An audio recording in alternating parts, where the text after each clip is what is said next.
Hi, Earth. How are you? It's been a minute. It's been a long minute. Because my body tried to kill me. I was in the ICU for like 12 days. I had emergency surgery at like 2 in the morning. And when you end up in a ED and then they're like, hey, CAT scan now, and then you get out, the nurse even joked, it's never a good sign when you have a CAT scan and they take you straight to the OR. And I'm like, I'm in so much pain. I do not care. Cut me open, whatever. I'm not even sure what's wrong. I'll see you tomorrow. My husband is telling the nurses as they're wheeling me around, he's like, I watched this woman give natural childbirth and she did not make this much noise. I was very uncomfortable. So, but I'm feeling much better now, as Gomez Adams would say, but not on that show, on Night Court. Underappreciated gem. Anyway, why am I here? I'm here because I love court, and a new trial started today. Thank goodness Emily D. Baker is covering this one. I was worried that it would slip past her. The Glare turned me on to Karen Reed's story, and he's very passionate about it, and I was worried that Emily wouldn't be interested in this trial. And what I love about her is that she didn't do a heck of a lot of research. It's a really complicated story, and she summed it up in 33 minutes, and that's how professional she is. She really knows how to, like, she got every detail in there, and she's like, we'll see. And so she likes to go in like a juror. And after opening statements, she's just like dumbfounded. The prosecution was very monotone, very matter of fact. No passion in his voice whatsoever, even with the parts you should like put a little emphasis on. And so that was kind of like a snore fest. And then Karen Reed's defense lawyer comes up and he's like, Karen is being framed. And I'm like, there we go. Here we go. This guy is good. This is excellent. Because she has a lot of support. So who's Karen Reed? Karen Reed is a woman who is being charged with murder of a police officer in Massachusetts. John O'Keefe was found deceased in the snow in front of a fellow cop's house in the very early hours. I believe it was about 5 a.m. And he had injuries to his face and his arm, and he did not survive. And now they're saying that Karen backed into him with her car, and a lot of people think that she's being framed, and I am one of them. So why do I think that she is being framed? Well, there's a lot of suspicious stuff going on here. For instance, the residents, people who work in the emergency field, did not bother to set foot outside of the house when there are lights all over the place and there's a body and there's a coroner and they're doing all, like, why didn't you even come out and say, hey guys, I clearly work with often, what you got here? One of the investigators who confiscated her phone illegally looked through it for nude photos. Are you kidding me? So I do think that she's innocent for a lot of reasons. What are those reasons? Well, one, I think cops scratch each other's backs and that no one wants to go to jail. Two, because they could. Three, they didn't leave the house at all when there's clearly an emergency in their front yard. Four, they sold their house immediately. The investigators never set foot in the house and did any investigating, so we have no idea the condition of the home. And five, there are abrasions that are very consistent with a dog bite all over on, I think, on his left arm. No, it was his right arm. They had a dog. It was a German Shepherd, and they rehomed it immediately. Where is Cleo? Why don't we know where this dog is? Why did you get rid of this dog immediately? Why did you sell your house immediately?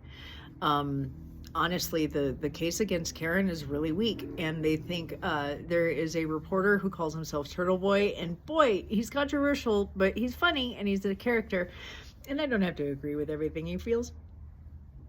He thinks that the lead investigator, I believe it's Morrissey, but I'm not positive about that. Morrissey is in there, but I don't know if he's the one who went and got a hold of tail light pieces to put, in the vicinity of this man.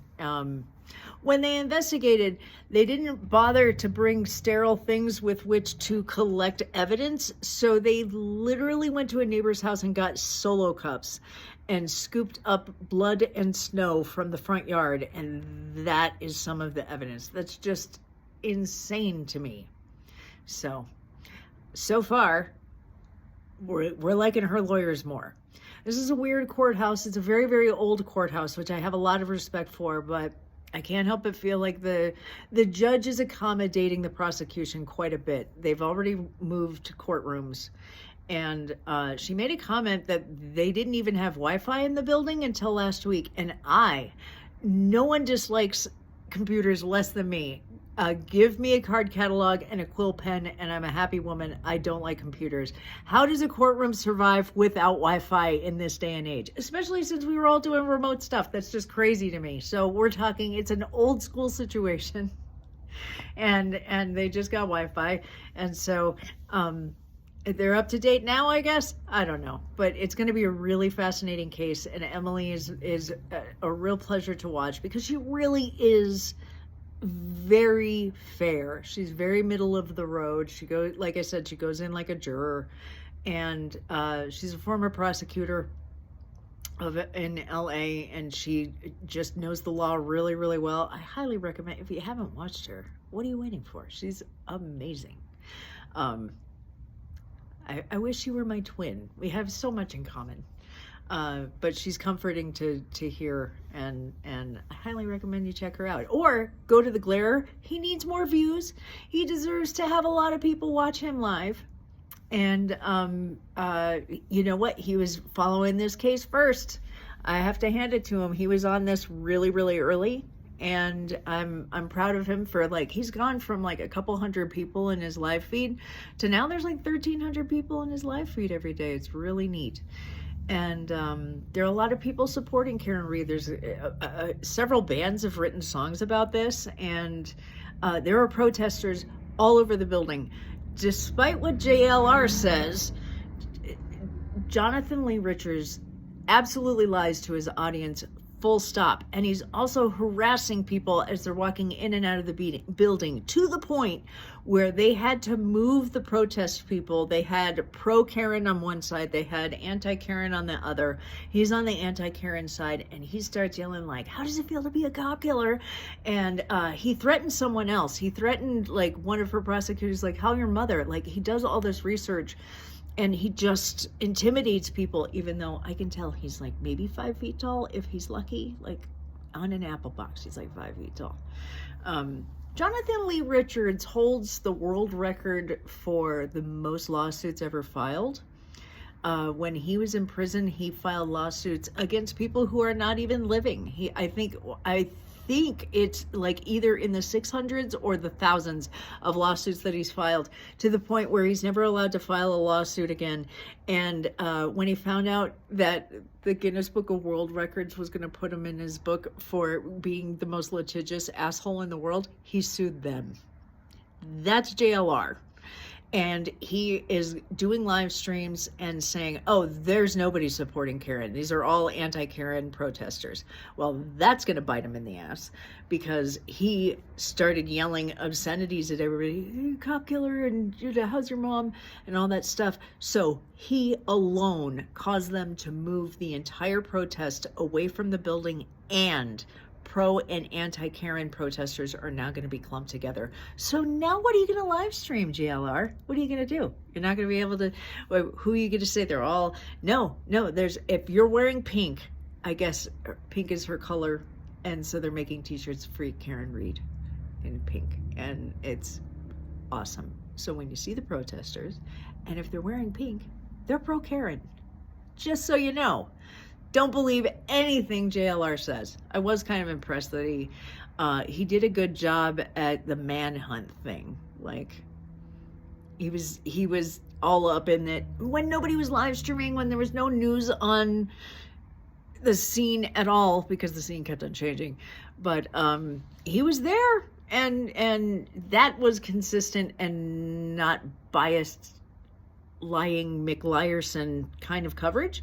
So like he's got over 100K now, and I'm subscribers, but he's also just an evil lunatic. So, you know, don't support JLR.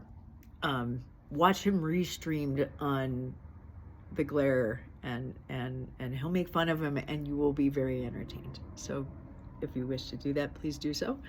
I missed you. I appreciate you letting me pontificate and just vent about this stuff, because my family is so tired of me talking about these trials, and I am not. So I thought I'd share it with you. Also, I almost died, and I wanted to show you that I didn't die.